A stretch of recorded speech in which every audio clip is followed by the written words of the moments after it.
মনে আছে বাংলাদেশে এক সময় এসিড নিক্ষেপের ঘটনা বেড়ে গিয়েছিল। তখন সাধারণ মানুষের সচেতনতা ও সর্বাত্মক প্রতিরোধের মুখে এই অ্যাসিড নিক্ষেপের ঘটনা কমে গিয়েছিল। তেমনিভাবে আসুন আমরা দর্শনকারীদের বিরুদ্ধে রুখে দাঁড়াই, সর্বত্র প্রতিবাদ ও বিশেষ করে প্রতিরোধ গড়ে তুলি, বিশেষ করে সামাজিক সচেতনতা গড়ে তুলি। কোনো পরিবারে শিশু বাচ্চাদেরকে একা ছেড়ে দেওয়া যাবে না, কোনো পরপুরুষের কোলে নিতে দেওয়া ঠিক হবে না। সবচেয়ে বড় কথা হলো দর্শনকারীদের যথাযথ শাস্তি নিশ্চিত করতে হবে। আসুন আওয়াজ তুলি, গর্জে উঠি, প্রতিবাদে মুখরিত করি আমাদের চারপাশ। আর চুপ করে থাকার সময় নেই।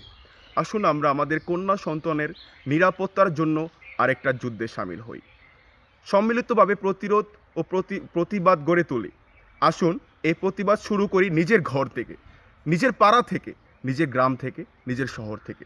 মসজিদে মন্দিরে আওয়াজ তুলি, প্রতিবাদ করি, স্লোগান তুলি, আমরা রুখে দাঁড়াবো। আমরা এই পাষণ্ড কাপুরুষদের আর রক্ষা নেই। প্রয়োজনে তাদের পুরো সঙ্গ কেটে ফেলতে হবে। এই জঘন্য অপরাধ হোক আমাদের চারপাশ থেকে মুক্তি, নিরাপদ হোক আমাদের ফুলের মতো কন্যা সন্তানের ভবিষ্যৎ। আসুন বিচার চাই তনু হত্যা, ফেনীর সোনাগাজীর দর্শকের বিরুদ্ধে, সকল অন্যায়ের বিরুদ্ধে সামাজিক প্রতিরোধ গড়ে তুলি। চলো যাই যুদ্ধে ধর্ষকের বিরুদ্ধে। আমি থাকছি আগামীকাল শুক্রবার রিয়াদ চত্বর ঘাটাচরে। আপনি থাকছেন তো?